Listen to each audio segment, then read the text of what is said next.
Facts are stubborn things. So says Senator John McCain about the claim that Vladimir Putin and Russian state actors breached our political system to influence how you and I voted. Facts are stubborn things. They did hack into this campaign. And I agree, facts are stubborn things because they're indisputable. If I can show you a fact, I can demonstrate it to you with evidence in such a way that you won't be able to argue it. And if you can't make that demonstration of indisputability, if you can't provide that evidence, it's not the alleged fact that's being stubborn.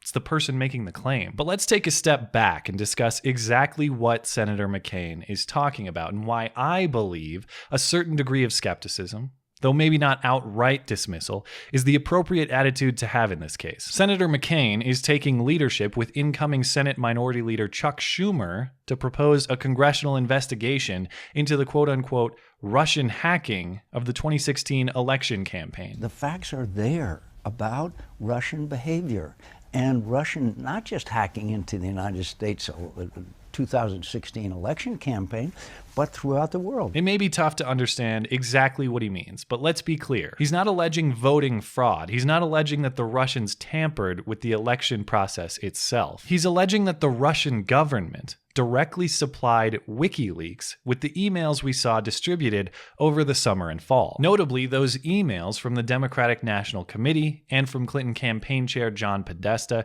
emails that exposed a variety of corruption and collusion between the Democratic Party and the Clinton campaign and big news media outlets and others, among other issues. And Senators McCain and Schumer are really alleging two things here. One, that the Russian government is the source of the WikiLeaks information, something on which Senator McCain says there is no doubt. There's no doubt that Russians and others have hacked. I mean, there's no doubt about that. And two, that this hack and the publishing of its contents were done in an intentional way to influence the election, possibly in favor of Donald Trump. Now, whether they intended to interfere to the degree that they were trying to elect a certain candidate, I think that's a subject of investigation. And if this doesn't sound new, that's because much of it isn't. These were many of the same allegations made throughout the campaign season. I know for sure it is the Russians. The Russians broke in. Who did they give the information to? I don't know. Experts are telling us that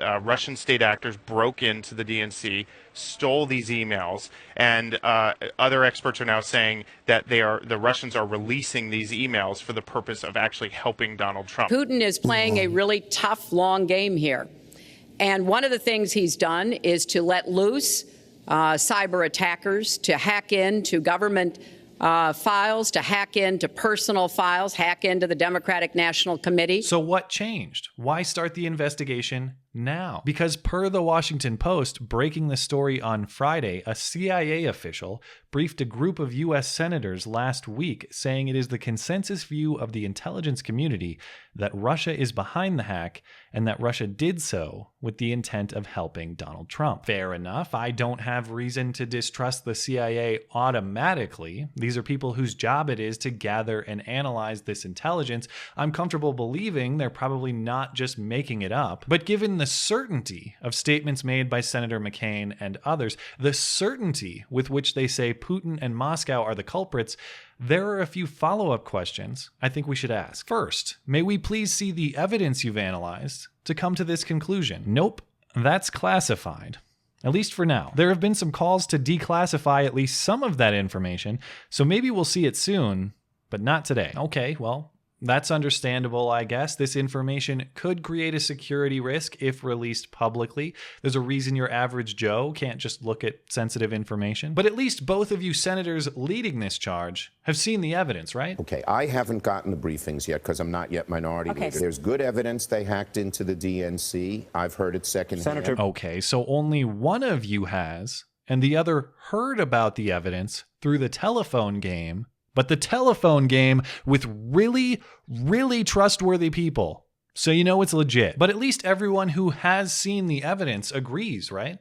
After all, we keep hearing about the 17 agencies who support this assertion. 17 intelligence agencies all saying Russia was part of this. You dispute 17 different intelligence agencies that have assessed that Russia agents were behind this. This has come from the highest levels of the Russian government, clearly from Putin himself, in an effort, as 17 of our intelligence agencies have confirmed. While that's true to the extent the statement supporting the claim came from the Director of National Intelligence, who represents 17 federal intelligence agencies, there were not 17 independent investigations, 17 independent conclusions. Rather, just one investigation, just one conclusion, to which the guy who runs it all signed on. Additionally, one key member of that group does not necessarily support that conclusion, especially with its enthusiasm or confidence. Per the Washington Post, the same publication to break the CIA story. After the CIA briefing last week,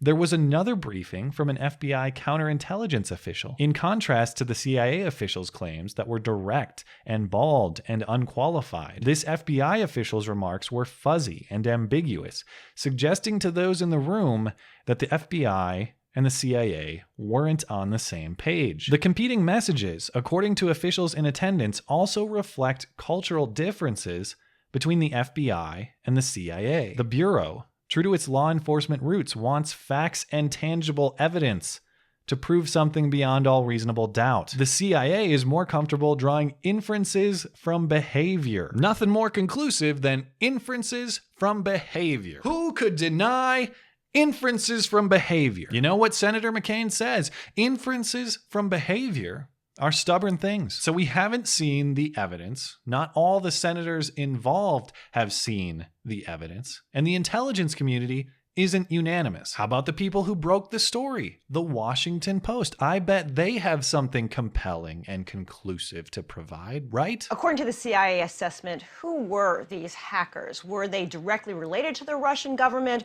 or were they independent actors who then gave it to WikiLeaks and the Russian government watched with interest? Right. So these actors who obtained this material and delivered it to WikiLeaks were described to us as being one step removed from Russian intelligence services, as known entities, as having known affiliations with those Russian intelligence services, but nevertheless not necessarily specifically part of those services. And there are still some gaps in the understanding of their role and what happened here, right? As our story said today, U.S. intelligence doesn't, for instance, have the specific instructions issued to these actors. So the people who did it aren't part of any Russian intelligence agencies, but they know a guy. And we can't demonstrate that there were any specific instructions. But that guy they know, he's pretty bossy. Okay, so let's review the evidence we've assembled. Someone important told us that the people who did the hacking have associations with the Kremlin. So hearsay, an argument from authority, and guilt by association, all bundled together into what this Democratic congressman calls an indisputable Russian state-directed attack. How about indisputable? Indisputable? Facts are stubborn things, and puns? Well, puns are cringy things. Even after the facts are established, even if it can be shown beyond any doubt that Russia is behind this hack, I also take issue with Senator McCain about the purpose of an investigation here. He asserts that the culprit is known, we just need to identify the motive. There's no doubt about the hacking. Let's establish that. Then the question is about the intention. But why? If we know a foreign state actor breached our political system, why do we care about the motive? If Putin did this, do we care if his purpose was partisan or not? Is it better if he was more fair and balanced with his hacking? If we are not secure from a foreign cyber intrusion, does it matter if the intruders are seeking good or evil? Or does it only matter that we have a vulnerability? If there's a leak in your boat, just fix the leak. Now, let me be clear. I am not opposed to an investigation on this matter, either as the president has promised to do within the remainder of his term,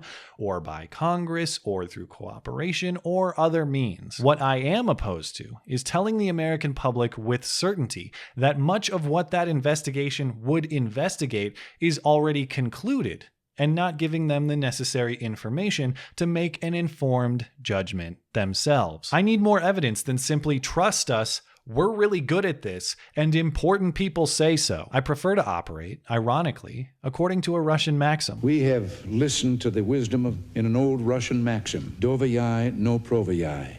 Trust but verify. I trust the members of our intelligence services are well-intentioned experts. I just need to verify how they are reaching their conclusions by examining the available evidence. Facts are stubborn things. If you tell me something's a fact and I ask you how you know, and you say, I just do, trust me, I'll reserve some skepticism. I'm stubborn like that. Thanks as always for listening and for supporting this channel. Always appreciate that thoughtful discussion down below and especially over on Twitter. That is at Matt C on YT. You're always welcome to come hang out and chat in my live streams. Those are linked down in the description. Looking forward to it. Okay, bye.